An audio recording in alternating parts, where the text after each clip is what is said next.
Okay, so let us see the next theorem. Theorem 2.3.4. Frenet-Serret equations.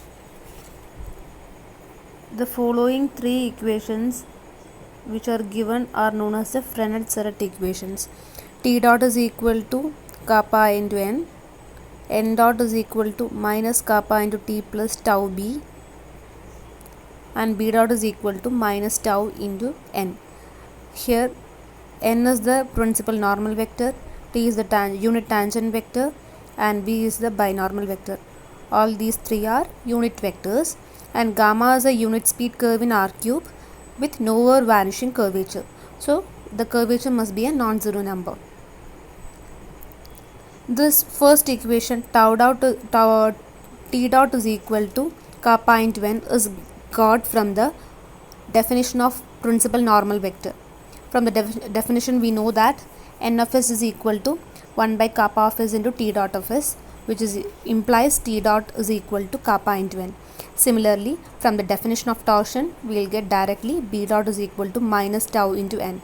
So now to get the second equation, that is the equation in terms of n dot, we consider the equation normal vector n is equal to b cross t.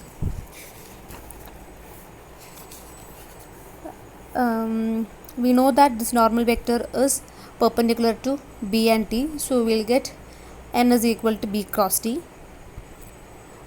Differentiating this given equation will get n dot is equal to, by the product rule, b dot cross t plus b cross t dot.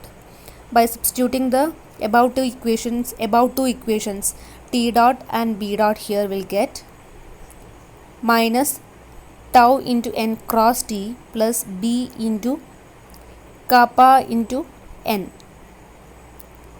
is equal to minus tau into n cross t is equal to minus b, because b is equal to t cross n by the right hand rule.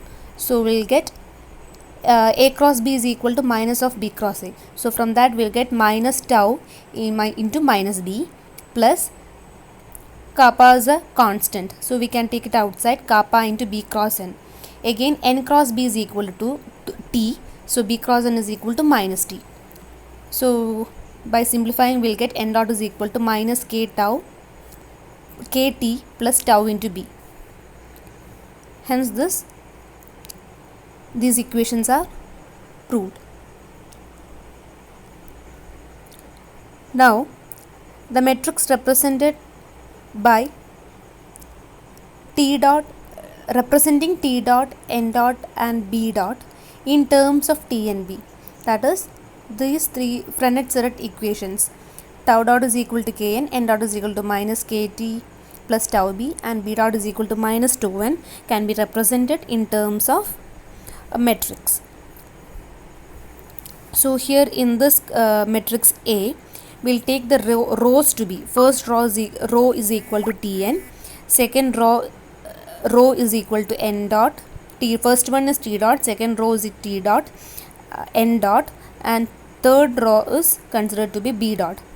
First column represents the vector t, second column represents the vector n, and third column represents the vector b. Then we will get t dot is equal to kn, so we will get a11 and a13 to be 0 and a12 is equal to kappa. Similarly, n dot is equal to minus kt plus tau b, so here a21 is equal to minus kappa, a22 is equal to 0 and a23 is equal to tau. Similarly, b dot is equal to minus tau n, so a32 is equal to minus tau, a31 and a33 are equal to 0. So from this we know that A is a skew symmetric matrix. So by this matrix we can easily remember the Frenet-Serret equations. We can see why this matrix is skew symmetric in the coming propositions. That is 2.3.6, we will discuss why this equation is skew symmetric. Thank you.